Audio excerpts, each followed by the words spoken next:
HAU 2024 का exam बहुत नजदीक आ चुका है और सभी बच्चों की धड़कनें दिनों दिन बढ़ रही है और सबके माइंड में एक ही क्वेश्चन उठ रहा है कि हम कितने क्वेश्चन करेंगे तब जाके हमारा सिलेक्शन हो जाएगा। ठीक है, तो बहुत सारे तमाम प्रकार के बच्चों के क्वेश्चन हैं, जैसे कि नंबर ऑफ टोटल सीट कितने हैं HAU के अंदर, इस बार कितने एप्लीकेशन फॉर्म भरे गए हैं, लास्ट 10 दिन में हम कैसे तैयारी करें कि HAU में सिलेक्शन ले सकें और इसका एक्सपेक्टेड कट ऑफ थोड़ा पता चल जाए तो उसके अकॉर्डिंग तैयारी करना बेटर रहेगा। पेपर का लेवल और स्ट्रेटेजी, पेपर का लेवल कैसा आएगा, लास्ट टाइम में क्या स्ट्रेटेजी हमें फॉलो करनी पड़ेगी ताकि हम HAU 2024 में सिलेक्शन ले पाए, कंप्लीट डिस्कस आज के इस वीडियो में करने वाले। So once again welcome back on your YouTube channel agri capital. चलिए सबसे पहले हम बात करते हैं टोटल एप्लीकेशन फॉर्म के बारे में। पहले एक चीज बता देता हूं भाई कि आप चैनल को सब्सक्राइब करके नहीं जाते हो, आपको पता है कि हमने एक व्हाट्सएप का ग्रुप भी क्रिएट कर रखा है, ठीक है, जिसका लिंक है वीडियो के डिस्क्रिप्शन बॉक्स में मेंशन है। आप डिस्क्रिप्शन बॉक्स ओपन करोगे तो आपको HAU का 2024 के प्रिपरेशन करने वाले बच्चों का लिंक मिल जाएगा। वहां अगर आपके कोई भी डाउट है, प्रॉब्लम है तो प्लीज आप आस्क कर सकते हैं, ठीक है। ऐसे और बाकी जितना हमसे हो रहा है हम आपको डेली बेस पे स्ट्रेटेजी भी बताते हैं, आपको क्या पढ़ना चाहिए, कौन से टॉपिक इंपॉर्टेंट है, जितना टाइम मिलता है उतनी सारी चीजें आपके साथ में भाई कवर भी करते हैं, ठीक है। लेकिन आप लोग सब्सक्राइब कर लो क्योंकि आपके लिए बहुत ज्यादा फायदेमंद चीजें मिलेगी। और ये भी नहीं है कि यार तुम्हारे पैसे लग रहे, कौन से पैसे लग रहे भाई, एक चैनल को यार सब्सक्राइब करना है, ठीक है, ताकि हमें भी थोड़ा मोटिवेशन मिलता रहे कि नहीं बच्चे हमें देख रहे हैं, बच्चे फॉलो कर रहे हैं, तो हम आगे के लिए बहुत अच्छी अच्छी चीजें लेके आएंगे, ठीक है। अगर आपका रिस्पॉन्स पॉजिटिव आएगा तो ये आने वाले 10 दिन आपके HAU के लिए बहुत बेहतरीन साबित होंगे, ठीक है। टोटल में बात करूं, इस बार 4 ईयर प्रोग्राम की बात करूंगा, छोटे बच्चों का तब क्या ही करना है यार, उनका तो 55-60 सीट पे एडमिशन होता है, ठीक है। और उनके लिए थोड़ा कट ऑफ भी ज्यादा जाता है 10th का, थोड़ा अगर 9th 10th अच्छे से कर लेते, कोई भी भाई तुम्हारे छोटे भाई बहन पढ़ रहे हैं थोड़ा पढ़ा देना, बाकी इतना कुछ खास उनके लिए आता नहीं है, लेकिन उनके लिए बहुत खास है, ठीक है। क्योंकि उनके लिए सिलेक्शन लेना तुम्हारे से भी मुश्किल है, ठीक, क्योंकि कट ऑफ उनका बहुत ज्यादा जाता है तो है। लेकिन अगर तुम थोड़ा सपोर्ट करते हो तो एग्रीकल्चर थोड़ा उनको अच्छे से करवाओ और बाकी 10th और 9th का साइंस है वो बहुत अच्छे से करवा दो, उनका सिलेक्शन है वो हो जाएगा, ठीक है। बाकी किन्हीं बच्चों का दिक्कत कोई प्रॉब्लम हो 10+2 पे तैयारी कर रहा है, मतलब 4+2 ईयर की, तो थोड़ा बहुत मेरे से भी कांटेक्ट कर लेना, जितना हो सकेगा मैं तुम्हारा हेल्प भी करूंगा, ठीक है। अब बात करें कि टोटल फॉर्म, तो फॉर्म इन बार है वो 7399 फॉर्म रहे, ठीक है। अब देखा आप कंपटीशन की कितो कंपटीशन है HAU में, एक सीट में था एडमिशन लेने के लिए और पूरा डाटा था के सामने खुल के आ गई जगह में हिसार के कैंपस के में टोटल सीट है 108 इस सीट में HAU के एग्जाम के थ्रू बताऊं कि HAU सिलेक्शन अगर हिसार कैंपस में लेना है तो टोटल कितनी सीट है 108, कोल के में टोटल 30 सीट है, बावड़ के में टोटल कितनी सीट है 20 सीट है, टोटल है आपकी 158 सीट, यानी कि 158 सीटा के में फॉर्म है 7400 और टोटल बच्चा कितना है मतलब सीटा 158, मतलब बात यह है कि 47 स्टूडेंट पे एक स्टूडेंट का सिलेक्शन होता है, ये चीज ध्यान रखना, वेरी हाई कंपटीशन है भाई। 47 बच्चों पे एक बच्चे का सिलेक्शन होना, ये बहुत बड़ा कंपटीशन होने वाला फेस कर रहे हो आज आप HAU 2024 के लिए। तो पहली चीज तो मैं ये क्लियर कर देता हूं कि ये बिल्कुल भी मत सोचना कि मैं ये टॉपिक छोड़ दूं, ये टॉपिक थोड़ा डिफिकल्ट, भाई यहाँ छोड़ने का कोई कॉन्सेप्ट ही नहीं है। मैं हमेशा तुम्हें बताता हूं, तुम्हें टारगेट 180 का बना के रखना है, तब जाके तुम कितने क्वेश्चन कर पाओगे, मुश्किल से तुम 150 क्वेश्चन कर पाओगे, वही कट ऑफ 150 के समथिंग 180 सोचोगे ना माइंड में कि 180 क्वेश्चन सही करने हैं, तब जाके तुम्हारे 150 क्वेश्चन सही होंगे, ठीक है। और 150 क्वेश्चन सही होंगे, नंबर कितना आएंगे 75 नंबर आएंगे, और कट ऑफ कितनी जाती है वही 70-75 जाके। और अगर मेन कैंपस लेना है HAU हिसार का कैंपस लेना है तो भाई 150 क्वेश्चन तो तुम्हें सही करने पड़ेंगे। और पता है बाकी यार रिजर्वेशन का अभी मैं आगे कट ऑफ के बारे में डिस्कस करूंगा, ऑफिशियल कट ऑफ क्या है, ठीक है। अब प्रिपरेशन कैसे करना है, पहली चीज तो ये क्लियर कर देता हूं कि प्रिपरेशन करने के लिए आपके पास में एग्रीकल्चर, बायोलॉजी या मैथ, एक तो ये सब्जेक्ट है जिसके कितने क्वेश्चन आते हैं 100 क्वेश्चन आते हैं, ठीक है। उसके बाद में फिजिक्स है जिसके कितने क्वेश्चन आते हैं 50 क्वेश्चन आते हैं। उसके बाद में केमिस्ट्री है, क्या चल रहा है भाई, केमिस्ट्री है, उसके कितने क्वेश्चन आते हैं 50, टोटल आपके 200 क्वेश्चन है। 200 क्वेश्चन के लिए आपके पास में मतलब सिलेक्शन के लिए नेगेटिव मार्किंग तो बिल्कुल है ही नहीं, ठीक है, नेगेटिव है नहीं, तो करने कितने अटेम्प्ट 200 करने हैं। कोशिश होनी चाहिए कि 180 हम कैसे ही करके सही करें।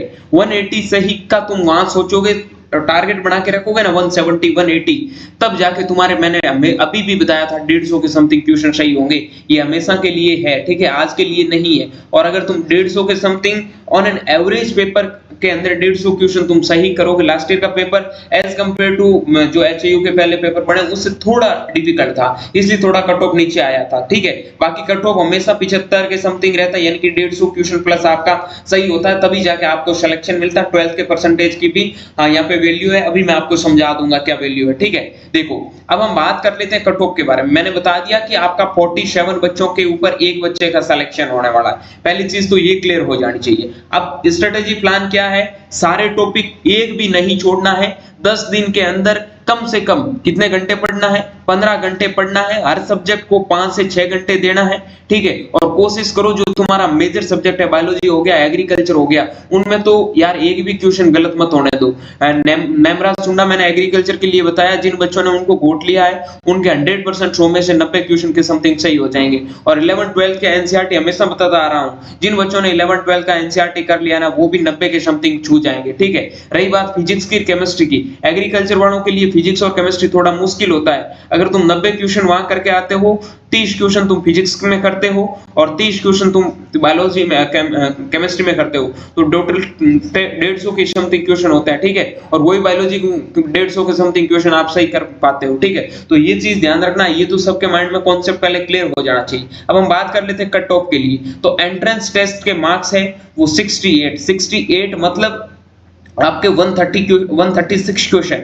जिन बच्चों के 4 ईयर में हिसार कैंपस 136 प्लस क्वेश्चन सही हुए हैं, उन बच्चों को मिला है, ठीक है। ये फर्स्ट राउंड की कट ऑफ बता रहा हूं मैं। उसके बाद में क्योंकि हो जाता फर्स्ट राउंड में ही हो जाता, बाकी सेकंड राउंड में तो उनको अलॉट होता दूसरे राउंड। 64 गई है और आपका बाउड वाले कैंपस में 63 कट ऑफ गई है। उसके बाद में 12th में 85.2, उसके बाद में पोल में 85.8 और उसके बाद में बावड़ में 84%। कहने का मतलब ये है कि 12th में परसेंटेज अगर ऊपर नीचे हो जाए ना, तो भी उस बात को छोड़ो, एक बार के लिए 150 का टारगेट होगा, 75 मार्क्स तुम लेके आओगे तो सेफ जोन में चले जाओगे, ठीक है। उसके बाद में एससी कैटेगरी की बात करूं तो 54, ठीक है, आपका हिसार के लिए 93 परसेंटेज। अब देख लो यहाँ पे 10+2 का परसेंटेज, ठीक है। उसके बाद में 52 और 84.6, उसके बाद में बावल वाले कैंपस के लिए 59.6 और 51, ये देख सकते हैं 76 73 आपका 2 और 87, ये है आपका डिप्लोम्ड एसटी कैटेगरी का। उसके बाद बीसीए कैटेगरी का देख सकते हैं और उसके बाद में बीसीबी कैटेगरी का देख सकते हैं आप, ईडब्ल्यूएस कैटेगरी का देख सकते हैं, ठीक है। सबका रिजर्वेशन आपको अलग अलग समझ में आ जाएगा, कौन सी कैटेगरी कैसी होती है, ये मैं आगे जब काउंसलिंग शुरू होगी उस टाइम डिस्कस कर लूंगा, ठीक है। बाकी आपको पता है कि आपका कैटेगरी कौन सा आता है। अब मैं कैटेगरी के बारे में डिस्कस नहीं करूंगा, मैं एक ही चीज बोलूंगा सबको कि 150 क्वेश्चन तो तुम्हें सही करने ही है। और आपको पता है कि भाई कंपटीशन इस बार, मैं हमेशा बोल रहा हूं कि आप टारगेट रखो 180 क्वेश्चन, 90 85 के समथिंग, 85 नंबर लेके आ जाओगे ना यहाँ एचएयू के अंदर, टॉप आराम से हिसार में बैठे रहोगे, कोई दिक्कत नहीं है। चाहे कोई सी भी कैटेगरी हो, ठीक है।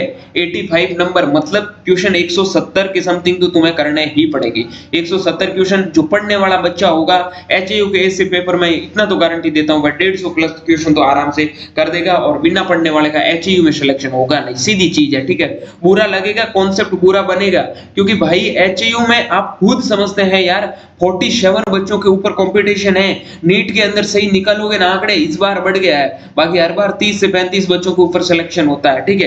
बाकी आप आईसीआर का एग्जाम देखते हो, उनमें तुम्हें 5000 सीटें मिलती है, 5000 की समथिंग, और एग्जाम कितने बच्चे देते हैं 1 लाख, तो उसका भी तुम कंपटीशन देख सकते हो, ठीक है, कितने बच्चों के ऊपर तुम्हारा सिलेक्शन होता है। तो ये सारी चीजें तुम समझ गए हैं। हाँ, ये मैं बात मानता हूं कि जब मैंने बीएचयू का एंट्रेंस दिया था उस टाइम 1 लाख बच्चे थे, ठीक है। टोटल 1 लाख बच्चों ने एग्जाम दिया था और उनमें से नंबर ऑफ सीट कितनी थी, 200 थी। तो उस टाइम बहुत ज्यादा कंपटीशन था। लेकिन एचएयू के लिए जो मैं कंपटीशन बता रहा हूं, जितने भी जो स्टेट एग्जाम है, एकदम फ्रीक्वेंटली सबसे अच्छा कंपटीशन है और सबसे अच्छा यूनिवर्सिटी है, ठीक है।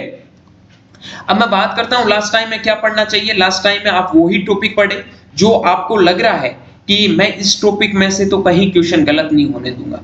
मान लो आपको एग्रीकल्चर 80% याद है, ठीक है, और 80% एग्रीकल्चर को तुम 10 दिन तक रेगुलर पढ़ोगे ना, तो वो 80% ही रहने दो भाई, नया 20% पढ़ने की जरूरत नहीं। तुम 80% में भी कितने क्वेश्चन कर दोगे कि 75 क्वेश्चन कर दोगे, ठीक है। मैं एक एग्जांपल पे बता रहा हूं। तुम्हें लग रहा है कि मुझे यार फिजिक्स है वो 70% याद है, 70% अच्छे से प्रैक्टिस करोगे ना तो फिजिक्स तो आगे बढ़ेगा, ठीक है। एग्रीकल्चर में हो सकता है कभी क्वेश्चन बाहर चले जाते हैं, लेकिन फिजिक्स में तो एनसीईआरटी से बाहर नहीं जाते हैं ना।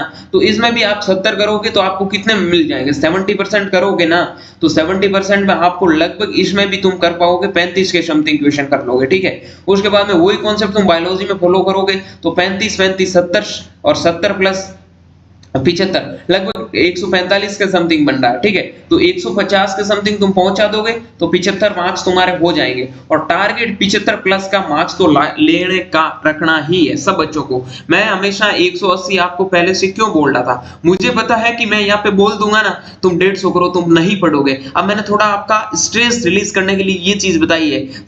ऑफिशियल कट ऑफ भी मैं आज इसलिए लेके आया हूँ, मुझे तो पता है कि इसका कट ऑफ लगभग 75 से 80 के बीच में जाता है, मतलब बहुत इजी पेपर में, थोड़ा पेपर डिफिकल्ट आया तो अंडर 70 आ जाता है। लेकिन अगर तुम्हें 70 का बता देते ना, तुम तो सिर्फ टारगेट करके चैप्टर चुन लेते थे। और मैं अभी भी बता रहा हूं एचएयू के लिए कोई भी चैप्टर को टारगेट मत करो, इस चैप्टर से इंपॉर्टेंट कुछ भी नहीं आता भाई, किसी भी चैप्टर से क्वेश्चन उठा। काफी बच्चे मेरे को क्या बोल रहे हैं कि सर मेरे को इंपॉर्टेंट टॉपिक बता। मैं क्या इंपॉर्टेंट टॉपिक बताऊं भाई, तुम्हारा 35 चैप्टर है, हर चैप्टर से एक क्वेश्चन तो श्योर है। अब वो चैप्टर छोड़ोगे तो एक क्वेश्चन तुम्हारा वैसे ही चला जाएगा, यानी कि आधा नंबर चला गया। आधा नंबर एचएयू में बहुत होता है, ये चीज ध्यान रखना, ठीक है। तो टारगेट जो बता दिया सबको रखना है, 75 प्लस तो लेके ही आना है। पेपर इस बार थोड़ा कट ऑफ देख लेना, ज्यादा मिलेगा आपको, 75 प्लस लेके आना है। तैयारी को बहुत सही ढंग से करना है, बहुत अच्छा खासा आपको टाइम मिल गया है। बाकी किसी का कोई दिक्कत है, कोई प्रॉब्लम है, नीचे हेल्पलाइन नंबर दे रखे हैं, चैनल को सब्सक्राइब करके जाना। बाकी ऐसी जब भी वीडियो डालूं तो वीडियो आपको मिल जाए, और एक बता देना लास्ट में आपको किसके ऊपर वीडियो चाहिए, उसके ऊपर भी वीडियो अवेलेबल करवा दूंगा, ठीक है। मिलता हूं जल्दी एक नए वीडियो और नए अपडेट के साथ में, तब तक के लिए स्वस्थ रहिए, मस्त रहिए, देखते रहे एग्री कैपिटल का YouTube channel. Thank you very much.